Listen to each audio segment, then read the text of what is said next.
தேனி நகர் பகுதியில் உரிய ஆவணங்கள் இல்லாமல் ஓட்டிய 14 ஆட்டோக்களுக்கு 1,10,000 ரூபாய் அபராதம் விதிப்பு. தேனி நகரில் போக்குவரத்து போலீசார் தீவிர வாகன சோதனை மேற்கொண்டு வருகின்றனர்.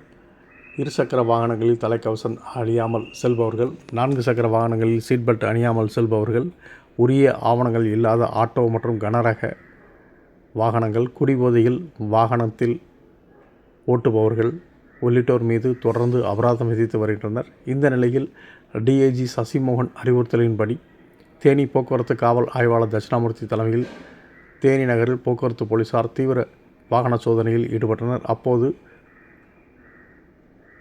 ஆட்டோக்களை சோதனை செய்ததில் உரிய ஆவணங்கள் இல்லாமல் மற்றும் குடிபோதையில் ஓட்டிய ஆட்டோ என 14 ஆட்டோக்கள் மீது ரூபாய் 1,10,000 மதிப்பில் போலீசார் அபராதம் விதித்தனர். தொடர்ந்து அபராதம் விதிக்கப்பட்ட ஆட்டோக்கள் தேனி நகர் போக்குவரத்து காவல் நிலையத்திற்கு கொண்டு வரப்பட்டு போக்குவரத்து காவல் நிலையத்தில் நிறுத்தி வைக்கப்பட்டு அந்த வாகன ஓட்டிகளுக்கு தேனி நகர் போக்குவரத்து காவல் ஆய்வாளர் தட்சிணாமூர்த்தி உரிய அறிவுரைகள் வழங்கினார்.